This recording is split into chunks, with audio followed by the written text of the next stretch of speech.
Assalamu alaikum, bonjour à tous, j'espère que la santé et la paix sont votre partage.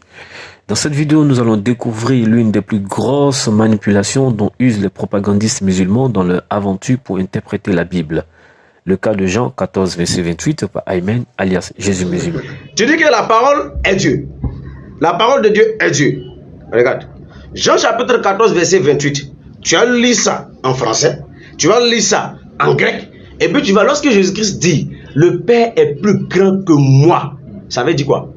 Parce que si Jésus est la parole de Dieu, et que le même Jésus dit, le Père est plus grand que moi, est-ce que ça veut dire que Dieu est plus grand que sa parole, ou bien les deux sont égaux?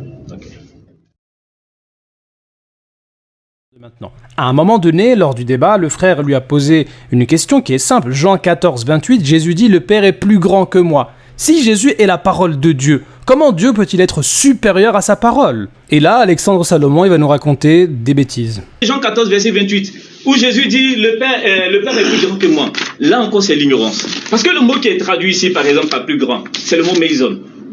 Le mot Meison. Le même mot, Jésus l'a employé au sujet de Jean-Baptiste. Jésus dit, parmi tous ceux qui sont nés de la femme, il n'y a pas de plus grand que Jean-Baptiste. Dites-moi, Abraham est né de la femme ou pas? Si. Jésus, il est né de la femme ou pas? Si. Jean-Baptiste est plus grand que Jésus. Le mot Meison en grec ne se réfère pas à une supériorité de nature. C'est une supériorité fonctionnelle. Est-ce que vous comprenez? C'est dire que, par exemple, le président de la République est un ministre. Le président de la République a une fonction plus grande que celui du ministre. Logiquement. Mais est-ce que le président de la République est plus humain que le ministre? Il est plus humain. La question vous a posée aussi à vous, hein, c'est pas une... Est-ce qu'il est plus humain? Les deux sont de la même nature. Le président de la République n'est pas plus intelligent forcément que le ministre. Il n'est pas forcément plus riche que le ministre. Mais quand on te parle ici de Meison, Meison fait allusion à la fonction. Mais lui, c'est pas ça. Regardez comment il essaye d'endormir les gens. Prenons Matthieu chapitre 11 au verset 11. Lorsque Jésus dit qu'il n'y a pas de plus grand que Jean-Baptiste, Jésus ne parle pas de toute l'humanité. Il suffit juste de lire le verset d'après. Depuis les jours de Jean-Baptiste jusqu'à maintenant. Ça veut dire que Jésus dit du temps de Jean-Baptiste jusqu'à l'arrivée du Messie, cette courte période-là, Jean-Baptiste est le meilleur. Puisque en quel sens Jean-Baptiste serait meilleur qu'Abraham? Avec son propre exemple à lui. Est-ce que tu penses que Jean-Baptiste c'est le président et qu'Abraham c'est le ministre? Abraham est plus grand que Jean-Baptiste. Maintenant, si moi je fais comme lui, je vais dans l'évangile selon Jean chapitre 10. Au verset numéro 8, Jésus dit « Tous ceux qui sont venus avant moi sont des voleurs ». Mais là, si je ne prends pas le contexte, tous ceux qui viennent avant Jésus, littéralement, Abraham est dedans. Donc Abraham est un voleur, Moïse est un voleur, David, tout ça sont des voleurs. Mais si eux sont des voleurs alors qu'ils ont annoncé Jésus, mais Jésus lui-même serait un voleur selon l'argument de Salomon. Mais en fait, moi je comprends mieux. Salomon, en fait, il n'a pas d'argument lors d'un débat. C'est juste que, premièrement, il essaie de faire rire les gens. Deuxièmement, il nous sort une explication bizarre. Oui, ça c'est le grec et tout. Il veut essayer de nous avoir avec le grec. Eh bien, on va prendre son argument. Selon lui, en grec, c'est Meison, et donc plus grand ici, ça veut pas dire plus grand en nature, mais plutôt en fonction. Ok, ça c'est Jean 14, 28. Ah mais là on a quoi? Jean 10, 29. Mon père est plus grand que tous. Meison en grec. Non mais attends, ça veut dire quoi? Ça veut dire que le père, il est plus grand que tous, mais ça veut pas dire que le père est plus grand en nature. Ça veut dire que le père, il est de même nature que tous les humains. Oh, mais il y a combien d'êtres humains depuis le début de la création? Alors on va regarder sur internet quel chiffre il va nous donner. Plus de 80 milliards de divinités. Le Père est de la même nature que tous les humains, selon le grand sage Alexandre Salomon. Plus de 80 milliards de divinités. Trinité à revoir, je suis d'accord. Mais explique-nous comment tu fais pour adorer 80 milliards de divinités. Tu divises ta journée en combien? Refutons chacun des arguments de notre propagandiste musulman. Selon Ayman, le propos de Jésus, parmi ceux qui sont nés de femmes, il n'est venu personne de plus grand que Jean-Baptiste, doit être compris comme se référant non pas à toute l'humanité, mais au temps de Jean-Baptiste, jusqu'à l'arrivée du Messie. Il s'agirait donc de cette courte période-là. Essayons d'entrer dans sa logique. Remarquons de prime abord que Ayman n'a pas osé affirmer que Jean-Baptiste était d'une nature humaine supérieure aux autres êtres humains pendant cette période. Il a plutôt employé le qualificatif meilleur. Aussi, lorsqu'il dit qu'Abraham est plus grand que Jean-Baptiste, il n'ose pas affirmer qu'Abraham est plus humain que Jean. Clairement, par son propre raisonnement et par le choix du qualificatif le meilleur qu'il octroie à Jean le Baptiste, Ayman confirme implicitement ce que j'ai déjà dit dans la vidéo. Jean-Baptiste n'est pas de nature plus humaine qu'Abraham et vice-versa. Il n'est pas meilleur en nature que tous les humains nés dans cette fameuse période. Mason ici ne fait nullement allusion à la nature. Mais la triche de Aymen tombe vite à l'eau.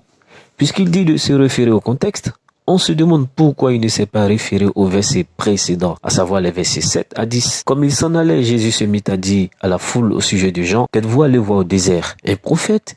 Oui, je vous le dis, est plus qu'un prophète. Ici, Jésus affirme que Jean est plus qu'un prophète. Péri, sotéron, prophétou. Au verset 13 du même chapitre, il dit, en effet, tous les prophètes et la loi ont prophétisé jusqu'à Jean, sauf à exclure Abraham du lot des prophètes, contredisant ainsi Genèse le chapitre 20, le verset 7. Alors on doit comprendre que si Jean est plus qu'un prophète, alors il est plus grand, non pas seulement dans la période qui le sépare de Jésus, mais depuis la période où les prophètes, incluant Abraham et la loi, ont prophétisé jusqu'à lui. C'est de cette période-là dont Jésus parle. D'ailleurs, lorsqu'il a évoqué Matthieu chapitre 11, verset 11, Aymen n'a pas cité entièrement le verset. Prenons Matthieu chapitre 11 au verset 11. Lorsque Jésus dit qu'il n'y a pas de plus grand que Jean-Baptiste, Jésus ne parle pas de toute l'humanité. Il suffit juste de lire le verset d'après. C'est un coupeur de route, comme on le dit en Côte d'Ivoire.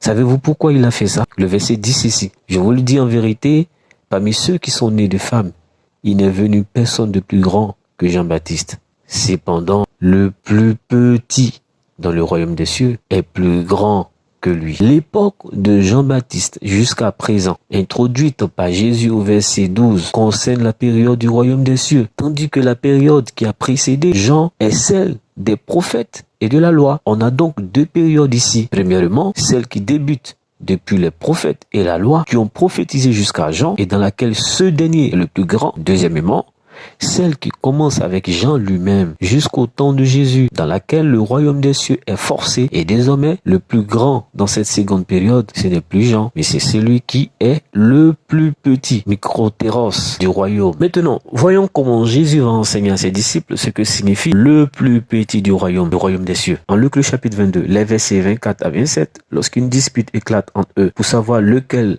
était le plus grand, Jésus leur répond, les rois des nations dominent sur le peuple et ceux qui exercent le pouvoir se font appeler bienfaiteurs. Que cela ne soit pas votre cas, mais que le plus grand parmi vous soit comme le plus jeune et celui qui commande comme celui qui sert. En effet, qui est le plus grand? Celui qui est à table ou celui qui sert? N'est-ce pas celui qui est à table? Et moi cependant, je suis au milieu de vous comme celui qui sert. Aymen va-t-il en déduire que du point de vue de la nature, les disciples étaient plus grands Mason que le Seigneur? Non, Jésus enseigne ici l'humilité et le dépouillement de soi. Et c'est à cela que l'apôtre Paul renvoie les chrétiens. Philippiens le chapitre 2, les versets 5 à 7, lorsqu'il dit que votre attitude soit identique à celle de Jésus-Christ, lui qui est de condition divine. Littéralement en forme de Dieu. Il n'a pas regardé son égalité avec Dieu comme un butin à préserver, mais il s'est dépouillé lui-même en prenant une condition, c'est-à-dire une forme de serviteur, en devenant semblable aux êtres humains. On voit donc que bien que se considérant comme le plus petit parmi ses disciples, Jésus n'était pas inférieur en nature comparé à eux. C'est tout le contraire.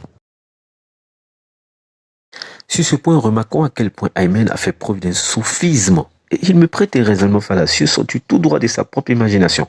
Écoutons bien. C'est-à-dire que le Père, il est plus grand que tous, mais ça ne veut pas dire que le Père est plus grand en nature. Ça veut dire que le Père, il est de même nature que tous les humains. Mais non, tonton, ce n'est pas ce que j'ai dit. Ce sophisme dans lequel tu fais ressortir la notion de nature ne vient pas de moi, encore moins l'idée de même nature. C'est exactement le contraire que j'ai avancé. Mason n'est pas lié à la nature. Je ne fais que dire la même chose. Mais toi, tu affirmes, mordicus, que selon moi, ça veut dire que le Père, il est de même nature que tous les humains. Attends. Est-ce là un trouble de la personnalité ou peut-être Jésus musulman, le ment final comme menti, serait victime d'une dissonance cognitive? Outre le fait de m'avoir forcément nommé pasteur, il m'attribue son propre raisonnement fallacieux. C'est l'effet miroir. Dans ce verset et dans le contexte, Jésus n'est nullement en train de donner une étude théologique aux Juifs sur la nature du Père, quant à savoir s'il est plus divin que les humains ou non. En fait, Jésus conclut son discours par « Moi et le Père, nous sommes un ». Si Aymen estime que par le Père est plus grand que tous, Jésus est en train d'enseigner que la nature du Père est plus grande que celle des humains, alors il devra admettre au même moment que Jésus a cette même nature plus grande, puisqu'il fait un avec le Père. Et comme l'a dit Jean-Baptiste à son sujet en Jean le chapitre 3, le verset 31, celui qui vient d'en haut est au-dessus de tous. Or, voici le tafsir de Aymen lui-même sur Jean le chapitre 10, le verset 30. Quel est le sens de moi et le Père, nous sommes un? Eh bien, c'est dans Jean 17 qu'on trouve l'explication. Jean 17, 21, regardez ce que Jésus dit. Il prie afin que les disciples soient un. Si Jésus parlait de la nature, les êtres humains sont déjà un, il n'y a pas besoin de prier pour qu'ils le soient. En fait, ici, afin qu'ils soient un, c'est-à-dire qu'ils soient en harmonie, qu'ils soient ensemble, qu'ils ne soient pas divisés. Aymen n'est pas d'accord avec le fait que ce verset puisse faire allusion à une unité de nature. Il dit bien que si Jésus parlait de la nature, les êtres humains sont déjà un. Il n'y a pas besoin qu'ils prient pour qu'ils le soient. C'est justement là le point fondamental. Les Juifs auxquels Jésus s'adressait en Jean le chapitre 10 savaient déjà que Dieu avait une nature distincte et supérieure à celle des hommes, voire à celle de toute la création. Ce n'est pas sur cette notion déjà connue qu'insiste le mot Meson, mais sur la supériorité fonctionnelle du Père et du Fils dans leur capacité à protéger les brebis. Comme Jésus l'a dit, personne ne pourra les arracher de ma main, personne ne peut les arracher de la main de mon Père. Poussons un peu plus loin la logique de Aymen. En Jean le chapitre 13, le verset 16, Jésus dit « Un serviteur de l'os n'est pas plus grand que son maître Kurios, ni un envoyé Apostolos, plus grand que celui qui l'envoie, Penphantos. » Comparons cela avec Jean 20, 21, où Jésus dit aux disciples, « Comme le Père m'a envoyé, moi aussi je vous envoie. » Réfléchissons un instant. Si Meison évoque une nature plus grande, une nature supérieure, alors on associe le Père qui a une nature plus grande que celle de Jésus, et Jésus qui a une nature plus grande que celle des disciples. Conclusion, Jésus est plus qu'un être humain. Je suis prêt à prendre ce débat-là. Si on prend la Bible de A à Z, Jésus, c'est quelqu'un de au-dessus des prophètes, ça c'est biblique, il n'y a pas de problème. Mais, en aucun cas c'est l'égal du Père. Donc, même en avalisant la logique de Aymen, on arrive à la conclusion d'un Jésus qui est supérieur aux gens humains, avec la kénos, le logos, c'est-à-dire Jésus, qui est auprès du Père, a pris la fonction d'un serviteur. Sa subordination au Père est donc fonctionnelle et n'a aucun lien avec sa nature. Comme le souligne Hébreux le chapitre 1, le verset 3, à propos du Fils, étant le resplendissement de sa gloire et l'empreinte de sa substance, son hypostase. Le Fils n'est pas inférieur en nature au Père. Barakallahu fikum. Assalamu alaikum.